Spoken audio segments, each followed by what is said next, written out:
नमस्कार, मैं Arvind Yadav, APS classes Kudwar Sultanpur. Specially biology के लिए ये क्लासेस आपके लिए कराई जाती हैं और इस क्लास में आज जो बात होने वाली है वो टीजीटी पीजीटी बायोलॉजी में हार्मोन से संबंधित कुछ मुख्य बातें।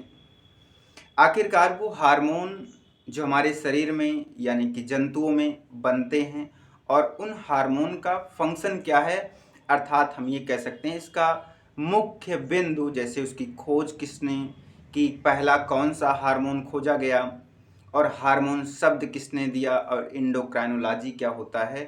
तो मीन्स ये कह सकते हैं कि मेजर पॉइंट जो है, इसका मुख्य बिंदु जो है उसके बारे में बात करेंगे और एट लास्ट आपके लिए एक क्वेश्चन छोड़ेंगे। वो बिल्कुल बहुत आसान सा क्वेश्चन होगा, जितने भी टीजीटी पीजीटी वाले होंगे वो इसका आंसर बड़े आराम से दे पाएंगे।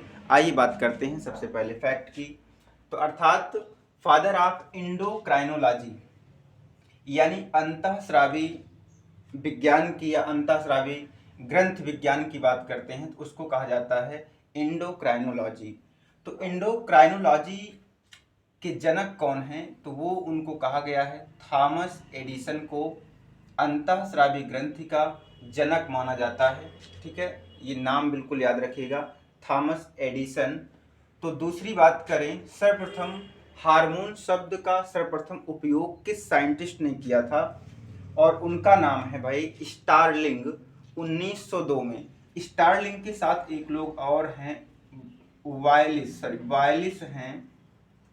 ये दोनों लोग मिल करके, जैसे इन्होंने बताया था, स्टार्टिंग में जो शब्द है वो शब्द तो स्टारलिंग ने ही दिया था, लेकिन जो प्रचलन में जैसे कहते हैं कि सजेशन जो सजेस्ट किया गया था वो वायलिस और स्टारलिंग दोनों लोग मिल करके ये बातें सबके सामने लाए थे। लेकिन सब प्रथम शब्द के बारे में वो स्टारलिंग ने ही कहा था, लेकिन जब दुनिया के सामने आया तो वो उसमें दोनों का नाम लिया गया, स्टारलिंग और वायलिस ने। तीसरा सबसे काफ़ी इम्पॉर्टेंट फैक्ट है, प्रथम हार्मोन की खोज यानी जो सबसे पहला हार्मोन खोजा गया था उसका नाम क्या है भाई, सिक्रीटिन है इसका नाम। सिक्रीटिन जो सबसे पहले हार्मोन खोजा गया था, सबसे पहले, मतलब चाहे जो भी हार्मोन हो उनमें से। तो अब दूसरा क्वेश्चन, अगर इसके बाद बात करें, जो गर्भ निरोधक गोलियां होती हैं यानी कॉन्ट्रासेप्टिव पिल्स जो बनाई जाती हैं उनमें किस हार्मोन की अधिकता होती है। फर्स्ट ऑफ ऑल हम क्लास 12th की जो ह्यूमन रिप्रोडक्शन चैप्टर में बात करेंगे तो वहाँ से हम लोग मेल रिप्रोडक्टिव सिस्टम और फीमेल रिप्रोडक्टिव सिस्टम का वीडियो यहाँ पर अपलोड है, आप उसे देख पाएंगे। तो जो फीमेल हार्मोन होता है वो एस्ट्रोजन और प्रोजेस्टेरॉन होता है। जब गर्भ निरोधक गोलियां जो होती हैं यानी फीटस को, मतलब जब कोई फीमेल अगर ये चाहे कि उसको प्रेग्नेंट या प्रेगनेंस धारण नहीं करना चाहती है तो उनको ये गोलियां दी जाती हैं, यानी जो गोलियां उसको बोलते हैं गर्भ निरोधक गोलियां बोलते हैं या कॉन्ट्रासेप्टिव पिल्स कहा जाता है नॉर्मली। तो उसमें जो हार्मोन मिला होता है उस दवा में वो एस्ट्रोजन और प्रोजेस्टेरॉन होता है, उस गोली में ये पाया जाता है। जैसे आपने सुना होगा ईंट यानी लोहा लोहे को काटेगा, तो सेम वही प्रोसेस यहाँ पर अपनाई गई है। दूसरा यानी लास्ट सबसे इंपॉर्टेंट क्वेश्चन है, टैडपोल का कायांतरण रुक जाता है, यानी कि जिस भी एनिमल्स में कायांतरण होता है इसका मतलब उसमें थायरॉक्सिन हार्मोन जरूर होता होगा। थायरॉक्सिन हार्मोन की अगर कमी हो गई तो मेटामॉर्फोसिस की संभावना रुक जाती है, अर्थात उसके शरीर में कोई चेंज ऐसे विशेष नहीं आएगा जो एक एम्ब्रियोनिक स्टेज से वो एडल्ट स्टेज में चेंज हो सके, यानी कि भ्रूणीय अवस्था से वो वयस्क अवस्था में आ सके।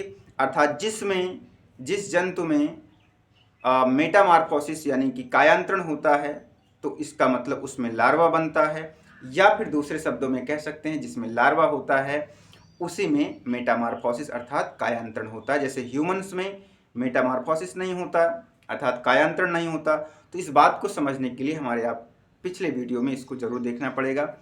तो वहाँ पर ये बातें हम आपको फिर से क्लियर कन्फर्म करते चलें। जैसे कि हम ये कह रहे हैं, अगर बात कायांतरण की है तो कायांतरण में जब ह्यूमंस में यानी कि मानव में जब बच्चा जन्म लेता है तो वो उसके पास आँख, नाक, कान, हाथ, पैर, पेट, हार्ट, लीवर, लंग्स, मतलब ये सारे आर्गन पहले से ही होते हैं। तो यानी कि जो बच्चा आता है एक वयस्क इंसान के जैसा ही सारे अंग उसमें होते हैं, इसलिए वो केवल ग्रो करता है, उसमें कोई नया अंग नहीं बनता। जैसे मेढक में क्या होता है, पहले मेढक जो एडल्ट मेढक आप जो फ्रॉग देखे होंगे तो उसका स्ट्रक्चर अलग होगा, लेकिन जब उसका बच्चा पानी में आप देखे होंगे तो उसका बच्चा मछली के बच्चे के समान होता है। तो इसलिए वो बाद में चेंज होता है, अपनी बॉडी शेप को बाद में चेंज करता है, इसलिए वो लार्वा कहा गया। अर्थात मेढक के लार्वा का नाम जो है वो टैडपोल कहा जाता है।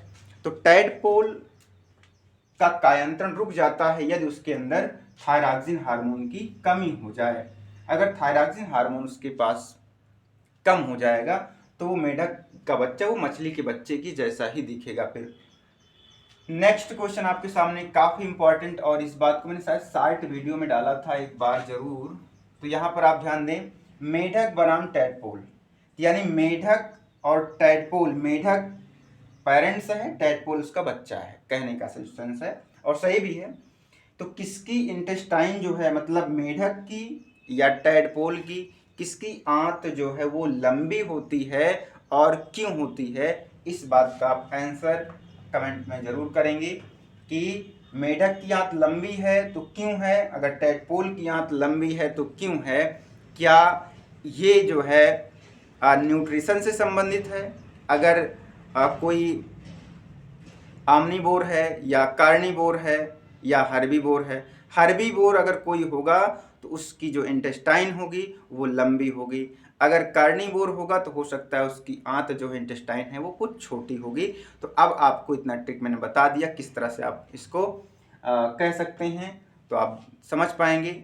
अगर वीडियो पसंद आती है तो लाइक शेयर करना ना भूलेंगे, और पहली बार चैनल पे हैं तो सब्सक्राइब जरूर कर लेंगे। जय हिंद।